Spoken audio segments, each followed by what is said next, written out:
Kalau ikut Imam Abu Hasan Asy'ari disebut Asy'ariyah. Kalau ikut Imam Abu Mansur Maturidi disebut Maturidiyah. Maka ini menjadi lebih penting di zaman kita, yang mana ada ustaz-ustaz, ada doktor-doktor PhD yang menganggap Asy'ariyah Maturidiyah ini golongan sesat. Bahkan ada yang sampai mengkafirkan Asy'ariyah Maturidiyah ini.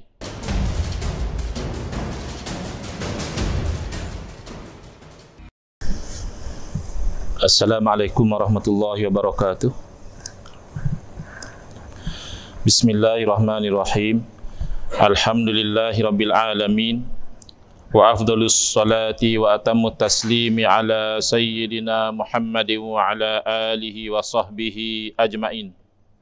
Rabbi shrah li sadri wa yassir li amri wahlul 'uqdatam min lisani yafqahu qawli. Subhanaka la ilma lana illa ma 'allamtana innaka antal alimul hakim. Allahumma akhrijna min zulumatil wahmi wa akrimna bi nuril fahmi waftah alaina bi ma'rifatil ilmi wa sahhil akhlaqana bil hilm waj'alna mimman yastami'una al-qawla fayattabi'una ahsanah. Allahumma ati nufusana taqwaha wa zakkiha anta khairu man zakkaha anta waliyuha wa maulaha.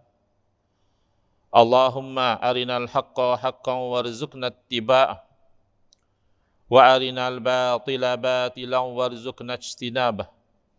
Allahumma anfa'na bima 'allamtana wa 'allimna ma yanfa'una wa zidna ilman wa huda. Amma ba'd. Alhamdulillah, muslimin muslimat, hadirin hadirat yang saya hormati, moga-moga kita semua dirahmati dan diberkati oleh Allah Subhanahu wa taala.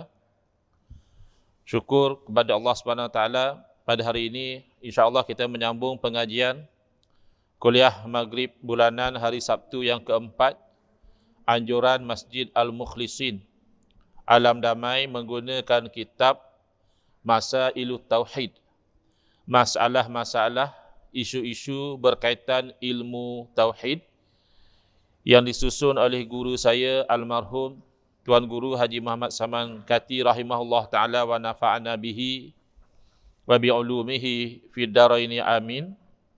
Kita sampai ke muka surat 12, masih lagi membincangkan mabadi', permulaan-permulaan ilmu tauhid yang 10, sampai kita kepada maudu'uhu. Soalan, apakah hantaran ilmu tauhid ini? Jadi perkataan maudu' diterjemahkan kepada hantaran daripada perkataan bahasa Arab wadu'a yada'u, asalnya bermakna letak. Wadi' isim fa'il, iaitu yang meletakkan. Sementara maudu' isim maf'ul, sesuatu yang diperlakukan kepadanya, berarti sesuatu yang diletakkan. Tapi almarhum tuan guru saya terjemahkan dengan hantaran, yang saya percaya di zaman kita ini perkataan hantaran itu lebih dikaitkan dengan satu hadiah yang diberikan sempena perkahwinan. Apa yang berapa hantaran kahwin, berapa dulang, yang macam tu. Jadi sebenarnya maudu' dalam konteks ini bermakna subject matter. Apa yang dijadikan topik perbincangan dalam ilmu ini. Kalau dalam ilmu hadis lain lagi. Istilah maudu' dalam ilmu hadis merujuk kepada riwayat yang dinisbahkan kepada Nabi SAW, tapi apabila dikaji oleh pakar-pakar hadis, didapati itu adalah penisbahan yang palsu. Bukan hadis yang betul. Kita kata hadis palsu, hadis maudu'. Tapi maudu' di sini bukan bermakna palsu. Maudu' di sini bermakna subject matter. Apa yang dibincangkan dalam ilmu ini. Setiap ilmu tu ada topik perbincangan dia. Kalau ilmu tauhid, hantarannya, yakni subject matternya adalah zat Allah Subhanahu wa taala dan zat segala Rasul alaihimus salatu wassalam. Berbeza misalnya kalau kita bincang ilmu fiqh, tak bincang tentang zat Allah dan zat Rasul. Ilmu fiqh bincang tentang hukum hakam yang bersangkutan dengan perbuatan orang mukallaf. Ilmu tasawuf lain lagi. Subjek materinya membincangkan tentang kerja-kerja hati. Daripada sifat yang terpuji, daripada sifat yang terkeji. Tapi kalau ilmu tauhid, subjek materinya, topik perbincangannya adalah zat Allah Subhanahu wa taala. Zat di sini maknanya diri, ya. Bincang tentang diri Allah dan diri segala Rasul alaihimus salatu wassalam. Maka timbul persoalan, macam mana nak bincang zat Allah? Kita makhluk. Kita bukan boleh nampak Allah. Kita bukan boleh lihat Allah. Bahkan kita tidak boleh memahami Allah. Allah yang cipta kita. Maka iaitu daripada barang yang wajib. Barang di sini maknanya perkara. Yang wajib dan yang mustahil dan yang harus pada hak Allah Subhanahu wa taala. Oh, daripada sudut itu. Bukan nak bincang zat Allah dengan erti kata zat Allah ni bagaimana, bukan. Ya? Tapi apa yang mesti ada pada Allah, itu maknanya wajib. Apa yang mesti tak ada pada Allah, itu namanya mustahil. Dan apa yang boleh ada pada Allah dan boleh juga tidak ada, itu namanya harus, ataupun dalam bahasa Arab disebut jaiz. Ini hukum akal, bukan hukum syarak. Hukum syarak wajib, buat dapat pahala, tak buat berdosa. Tapi bila kita sebut wajib dalam bab akidah, biasanya hukum akal. Macam di sinilah. Sebab kalau dalam hukum syarak, dia nanti akan jadi wajib, haram. Harus maknanya boleh buat. Tidak. Wajib di sini berarti sesuatu yang akal tidak boleh terima kalau kata tak ada. Tak ada, akal tak boleh terima. Mesti ada. Itu wajib. Mustahil lawan dia. Mustahil sesuatu yang akal tidak boleh terima ada. Ada macam ni? Oh, tak mungkin. Mustahil. Sementara harus ataupun jaiz, sesuatu yang akal boleh terima, ada pun ya, tiada pun ya. Kalau masih ingat, dahulu saya beri contoh, kalau satu orang yang keluar dari rumah dia, tinggalkan rumah dalam keadaan kemas dan elok, ya, kemudian dia telah tutup pintu rumah dia dan pasang mangga. Kemudian dia musafir, outstation, katakan 3 hari. Bila dia balik ke rumah, dia dapati pintu terbuka, mangga terkopak, barang-barang dalam rumah berselerak. Lalu bermain dalam fikiran dia, iaitu rumah dia telah dipecah masuk. Sedangkan ketika kejadian, dia tidak ada di rumah. Mata dia tidak memandang, telinga dia tidak mendengar. Soalan, macam mana dia begitu yakin kata rumah dia dah kena pecah masuk? Jawabnya, akal dia yang beritahu. Akal dia kata, kalau sudah berubah daripada tertutup jadi terbuka, mangga terpasang jadi terkopak, barang tersusun jadi berselerak, mestilah ada orang buat. Mesti di situ maknanya wajib. Sekira-kira kalau ada orang kata, mana ada, saya rasa jadi sendirilah tuan. Saya rasa bang jadi sendiri. Kita kata tak mungkin lah. Tak mungkin lah, itu namanya mustahil. Siapa agaknya yang buat kerja itu, boleh jadi tak penagih dadah, dia boleh jadi. Nak cari duit beli dadah. Boleh jadi tak misalnya pencuri profesional, memang dia kerja dia curi barang di rumah orang, dia boleh jadi. Jadi ada penagih dadah pecah masuk rumah kita, akal boleh terima. Kalau tak ada pun boleh terima. Maknanya orang lain. Ada pencuri profesional yang buat kerja tu, akal boleh terima. Bukan pencuri profesional, tapi ada orang saja hasad dengki nak susahkan hidup kita, ia boleh jadi. Itu namanya jaiz. Itu nak faham istilah saja. Bukan nak belajar tauhid, tidak. Ini cerita biasa. Hukum akal dalam kehidupan seharian kita. Tapi di sini, yang disebut wajib di sini, ia ada kaitan dengan tauhid. Iaitu apa yang kalau orang kata Allah tidak demikian, kita kata tak mungkin. Misalnya, Allah tak wujud. Macam orang etis kata, mana ada Tuhan, kata dia. Tak pernah nampak Tuhan pun. Tak pernah dengar pun Tuhan bercakap. Ya. Tak pernah pegang Tuhan pun. Tu macam mana ada kata ada Tuhan? Ini orang yang akal dia tu tidak berfungsi dengan baik. Dia menyangkakan sesuatu yang tidak dapat dilihat, tidak dapat didengar, tidak dapat dipegang tu, maka sesuatu itu tidak wujud. Padahal dalam alam ini ada saja benda yang tidak dilihat, kita yakin wujud. Umpamanya udara, angin. Kita sudah nampak pokok bergoyang, kita tahu ada angin, walaupun kita tak nampak angin. Yang kita nampak pokok yang bergoyang. Nah, kita percaya ada namanya gelombang-gelombang radio. Tapi kita tak nampak gelombang radio. Tapi kita tahu ada. Buktinya kalau kita ambil radio pasang, dapat tangkap dia punya gelombang dia. Kita percaya adanya mikroorganism, virus dan sebagainya. Kalau tak tu pakai mask buat apa? Oh, ni arahan. Yalah, yang mengarah pun dia percaya ada virus. Padahal tak nampak dengan mata kasar kita. Nah, jadi, mengassume sesuatu yang kita tidak boleh lihat dengan mata kasar, tidak boleh dengar dengan pendengaran kita, ya, tidak boleh pegang, maka itu tidak wujud, itu tak betul. Jadi, kalau orang yang sihat akalnya boleh berfikir dengan baik, bila orang kata Tuhan tak wujud, dia kata tak mungkinlah, mesti Tuhan tu wujud.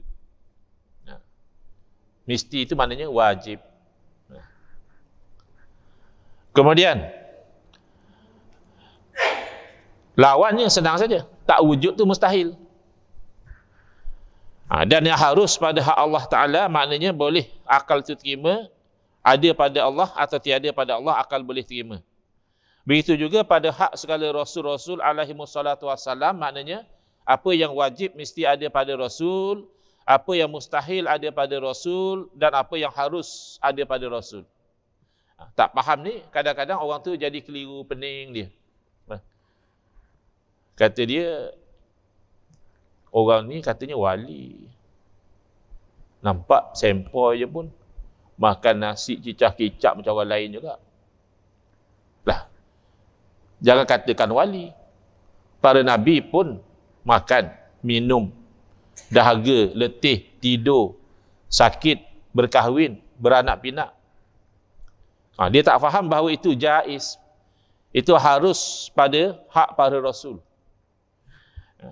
Tapi kalau seumpama buat maksiat, itu mustahil pada hak para Rasul. Itu kita nak kena belajar. Supaya tidak terpedaya. Nanti ada orang bawa akidah yang macam-macam. Allah turun naik daripada langit, daripada arash, 1/3 malam, turun ke langit dunia. Quran kata gitu, kata dia, hadis kata gitu. Kita pun percaya. Padahal ini adalah kekeliruan dalam memahami Quran dan hadis. Dan ini namanya mustahil pada hak Allah Subhanahu Wa Taala. Macam mana tahu kata mustahil? Ini nak bincang dalam ilmu ni. Itu namanya hantaran tu, itu namanya subject matter tu. Nak bincang ni lah.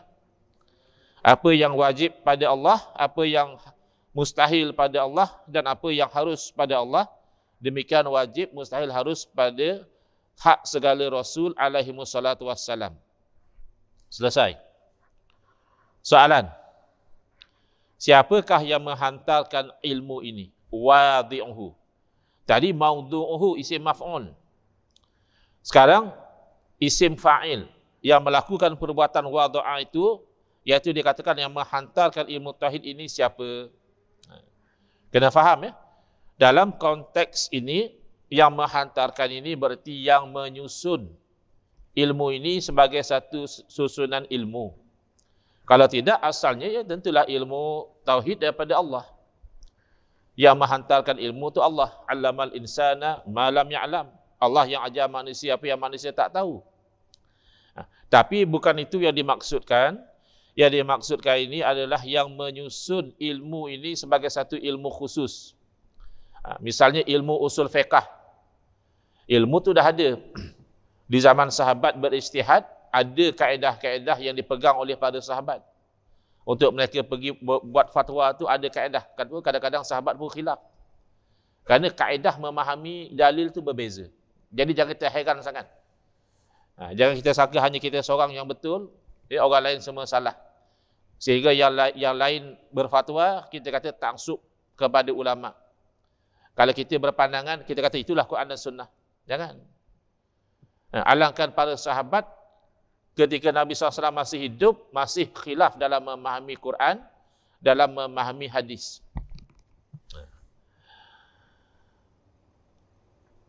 Jadi sudah ada kaedah-kaedah yang dipegang oleh para ulama, tetapi yang dikatakan menyusun ilmu usul fiqh adalah Al-Imam Asy-Syafi'i rahimahullah ta'ala.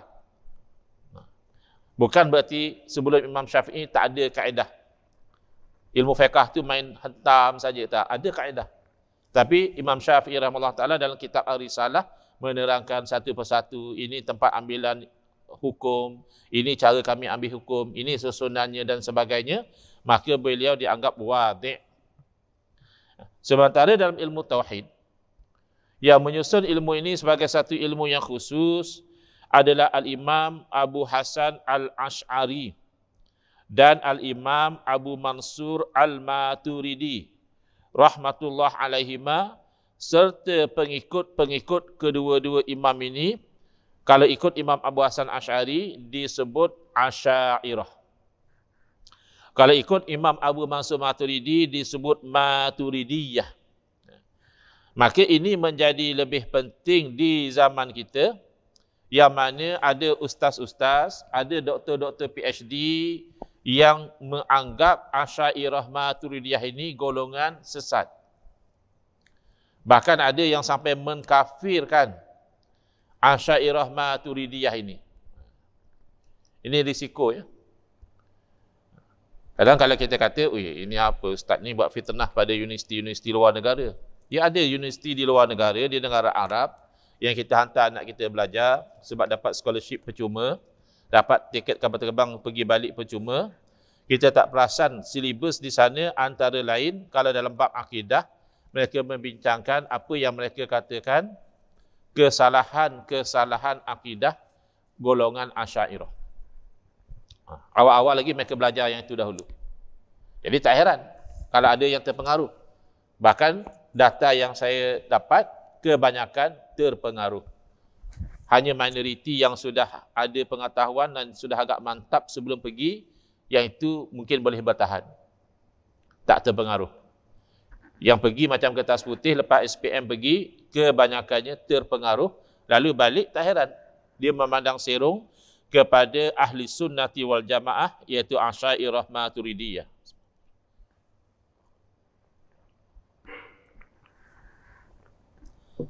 Dalam undang-undang di negeri Kelantan disebut ahli sunnah wal jamaah itu Asy'ariyah Maturidiyah. Tapi dari segi praktikalnya orang Kelantan semua terima atau tidak, belum pasti. Dalam undang-undang ada. Melaka saya difahamkan baru ditambah. Bila sebut ahli sunnah wal jamaah itu Asy'ariyah Maturidiyah. Dahulu mungkin tak perlu. Kerana dahulu sudah understood. Sebagaimana disebut oleh Al-Imamul Hafiz Murtada Az-Zabidi rahimahullah ta'ala dalam kitab beliau Ittihafus Sadatil Muttaqin, iaitu syarah kepada kitab Imam Ghazali Ihya'u Ulumiddin. Kata beliau, idza utliqa ahli sunnati wal jamaah, apabila diitlakkan disebut gitu saja ahli sunnah wal jamaah, apa maksudnya? Fal muradu bihim al-asy'ariyatu wal maturidiyah. Yang dikenaki dengan istilah ahli sunnah wal jamaah itu adalah Asy'ariyah Maturidiyah. Kena faham. Bukanlah bererti lain daripada Asy'ariyah Maturidiyah itu semuanya terkeluar daripada ahli sunnah wal jamaah, bukan. Kerana ramai umat Islam yang hidup sebelum daripada Imam Abu Hasan Asy'ari, mereka tidak disebah jadi Asy'ariyah. Yang hidup sebelum daripada Imam Abu Mansur Al-Maturidi juga tidak disebah jadi Maturidiyah. Mereka ahli sunnah wal jamaah. Sahabat Nabi bukan Asy'ariyah, ahli sunnah wal jamaah.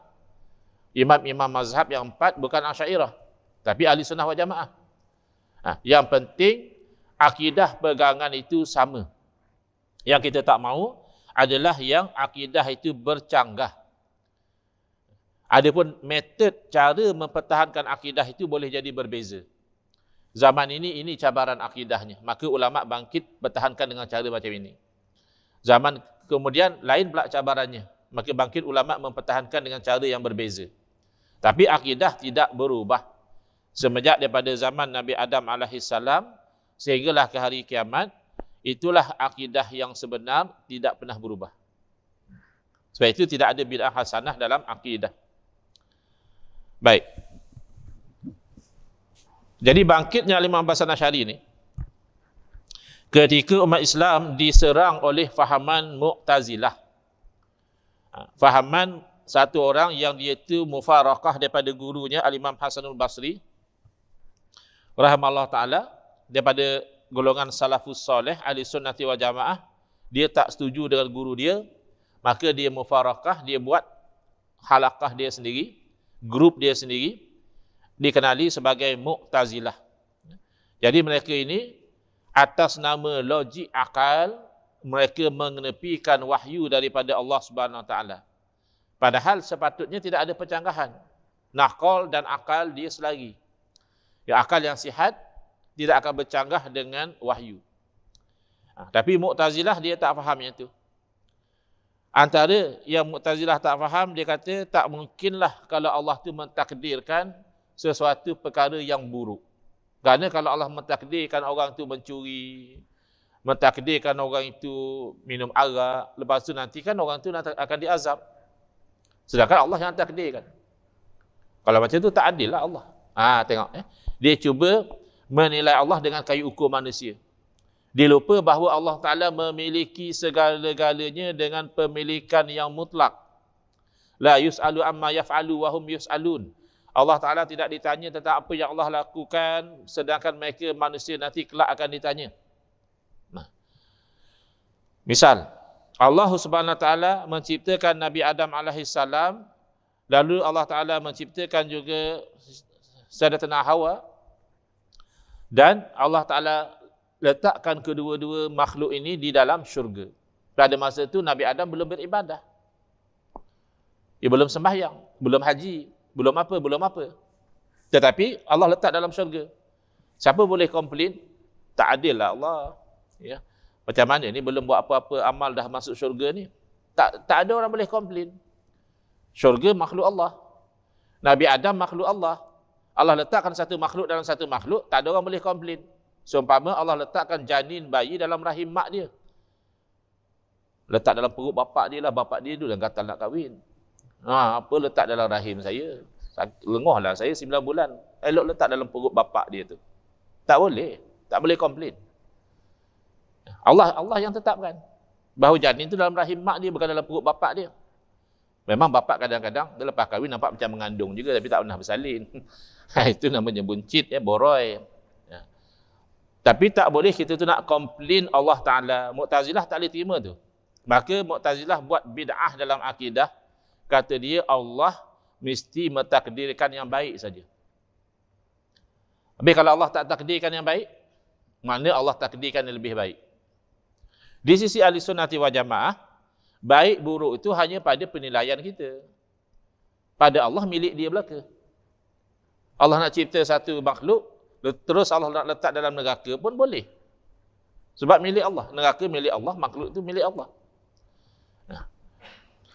Lalu Al-Imam Abu Hasan Asy'ari, beliau dijaga, dibela oleh bapa tiri beliau, Al-Jubai, ulama Mu'tazilah.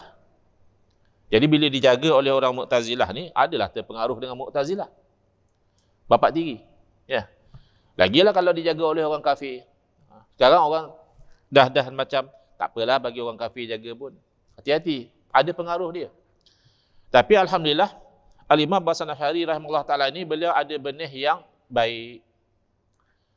Dalam hati dia tu ada cenderung kepada kebenaran. Lalu beliau rasa macam something tak betul lah dengan Mu'tazilah ni. Jadi beliau bertanya kepada guru beliau dan juga merangkap bapa tiri beliau, apa nasib 3 orang yang meninggal dunia di hari akhirat kelak? 1 orang meninggal dunia mukmin dan taat, yang kedua meninggal dunia kafir dan maksiat, yang ketiga meninggal dunia sebelum balik, masih kanak-kanak lagi dah mati. Apa nasib dia orang besok ni?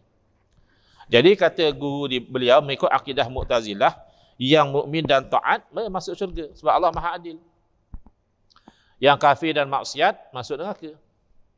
Yang meninggal sebelum balik oleh kerana belum lagi buat taat dan belum juga buat maksiat, maka berada pada satu tempat, manzilatun bainal manzilataini.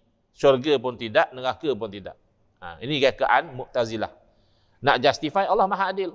Tak adil lah kalau budak ni belum beramal dan masuk syurga. Dan tak adil juga kalau dia masuk neraka belum maksiat lagi. Letak tengah-tengah.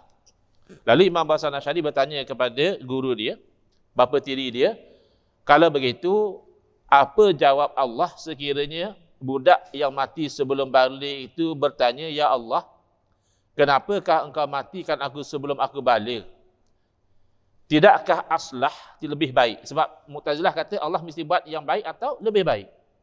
Tidakkah lebih baik, ya Allah, engkau matikan aku selepas aku balik, jadi aku itu boleh beramal taat dan aku masuk syurga. Maka jawab guru beliau, berdasarkan teori Mu'tazilah, Allah akan jawab, kerana aku tahu kamu itu nanti kalau sudah balik, bukan jadi mukmin yang taat, kamu nanti akan jadi kafir dan maksiat. Maka lebih baik aku matikan kamu sebelum kamu balik, supaya kamu tu nanti tak masuk neraka. Itu lebih baik lagi. Jadi guru dia rasa puas hati. Masih selari dengan teori Mu'tazilah, Allah buat yang baik atau lebih baik. Tapi Imam Basyari masih ada dia punya peluru dia tu. Dia masih ada soalan, killer question dia. Iaitu kata beliau, kalau begitu apa jawab Allah sekiranya lelaki yang mati dalam keadaan kafir dan maksiat tadi bertanya, ya Allah, sebagaimana engkau tahu nasib budak tu, engkau juga tahu nasib aku. Bahawa aku ni lepas balik jadi kafir dan maksiat. Kenapa ya Allah engkau tidak matikan aku sebelum aku balik, supaya aku tak jadi kafir dan maksiat, tak masuk neraka? Tak boleh jawab, tok guru dia. Itu ciri-ciri akidah yang bid'ah. Teori dia tu tak konsisten. Dia akan jadi bercanggah satu sama lain sesuai dengan firman Allah Ta'ala, "Lau kana min indi ghairillahi lawajadu fihi ikhtilafan katsira." Kalaulah sesuatu itu bukan daripada Allah Ta'ala, nescaya mereka akan dapati padanya itu percanggahan yang banyak. Tinggal nak kaji je. Itu ancaman pada masa itu. Akhirnya Al-Imam Hasan Asy'ari isytihar bertaubat daripada fahaman Mu'tazilah, mencampakkan jubah luar dia itu pada hari Jumaat, declare tempat orang ramai, declare saya bertaubat daripada akidah Mu'tazilah, sebagaimana saya buang pakaian ini, saya buang, bukan makna tak ada pakaian, ada pakaian dalam. Orang Arab kan dia ada pakaian macam ini, dia ada lagi satu yang luar tu. Jadi dia buang sebagai simbolik membuang akidah Mu'tazilah. Semenjak daripada itu beliau mendebati, berhujah, akhirnya kalah, mati fitnah Mu'tazilah tanpa kuasa politik. Mu'tazilah naik dengan kuasa politik, mempengaruhi khalifah pada masa itu, tapi Asy'ariyah mengalahkan Mu'tazilah dengan hujjah, dengan ilmu. Jadi di zaman kita ni, Mu'tazilah dah kita katakan tak popular. Yang cuba nak belajar jadi Mu'tazilah tu golongan liberal, neo Mu'tazilah dia kata, itu jauh lagi lah. Mu'tazilah ni sesat pasal terlajak guna akal. Liberal sesat kerana tak guna akal, ikut nafsu syahwat. Ada budak liberal buat statement, tulis kata dia, yang sebenarnya homoseks ni is the natural, tabi'i. Manusia je yang fobia dengan homoseks ni. Ada je binatang, kata dia, yang menunjukkan tendensi seks sejenis. Tapi manusia ni dia ada macam prejudis. Dia pandang serong pada homoseks. Binatang mana yang homoseks? Pernah nampak ke kucing jantan mengorat kucing jantan? Bergaduh biasa. Sampai luka-luka, sampai cabut bulu, itu biasa. Kita nak tidur pun susah. Kucing jantan bergaduh sama kucing jantan tu biasa. Pernah nampak lembu jantan, projek dengan lembu jantan? Balik kampung nampak apa hal lembu jantan ni homoseks pula.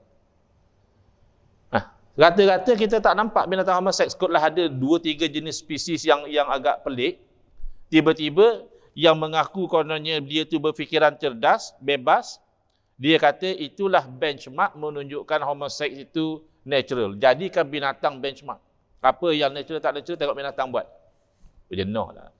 Alang-alang kau nak rujuk pada binatang, buat apalah cari benda yang binatang pun tak buat. Di kalangan binatang pun homoseks ni exceptional. Ambil binatang ijma'. Sepakat, konsensus, tak ada khilaf di kalangan binatang. Apa dia? Tak berpakaian. Mana ada binatang pakai baju Melayu, tuan dia rajin, kan ada orang rajin. Kucing dia bagi pakai seluar. Pakai baju comel kata dia. Bagi pakai tudung pun ada. Innalillahi wa inna ilaihi raji'un. Nanya kucing tu. Tapi binatang tak ada yang betul-betul dia pakai baju. Itu yang bulu. Itu bulu, bukan baju. Habis tu kiranya kita ni kena menganggap natural untuk kita tu kesana kemari berboleh. Jangan pakai apa-apa. Sebab birthday suit. Pakaian hari lahir kata dia. Itu kan tak bijak lah. Tapi ada zaman kita ni yang terbalik daripada Mu'tazilah, iaitu golongan yang terpengaruh dengan musyabbihah. Itu yang duk kata Tuhan ada tangan tak serupa makhluk. Tuhan turun ke langit dunia aras kosong sekejap. Jadi dia ada ekstrim. Mu'tazilah terlajak guna akal sehingga mengenepikan wahyu. Musyabbihah ni tak guna akal dalam memahami wahyu. Natijahnya dua-dua tak nampak kebenaran. Mu'tazilah ibarat orang yang mata dia terang, mata dia celik, dia buka mata luas-luas, berjalan dalam gelap. Tak disuluh oleh suluhan wahyu, tak nampak. Sementara musyabbihah yang dia kata Allah bertangan, bermuka, cuma tinggal lagi tangan Allah tak sama dengan tangan makhluk dan sebagainya itu golongan yang dia membaca Quran dan hadis, tapi dia tidak menggunakan akal untuk memahami. Jadi akhirnya bercanggah satu sama lain. Ayat Quran itu jadi bercanggah. Padahal dia, akal dia yang bercanggah. Itu ibarat orang yang dia itu berjalan di dalam terang benderang, matahari menyuluh, tapi dia pejam mata dia. Tak nampak juga. Kita ahli sunnati wal jamaah disuluhi oleh cahaya Quran dan sunnah, dalam masa yang sama akal digunakan dengan baik untuk memahami Quran dan sunnah. Itu cerita Imam Abu Hasan Asy'ari. Next insya-Allah, apakah nama ilmu ini? Wallahu a'lam. Bismillahirrahmanirrahim. Alhamdulillahirabbil alamin. Wassalatu wassalamu ala asyrafil anbiya'i wal mursalin wa ala alihi washabbihi ajmain. Allahumma shrah sudurana wa ahsin akhlaqana wa azim ujurana wa nawwir qulubana binuri hidayatika kama natar'adha binuri syamsika abadan abada birahmatika ya arhamar rahimin. Walhamdulillahirabbil alamin. Amin ya rabbal alamin. Wal afu minkum.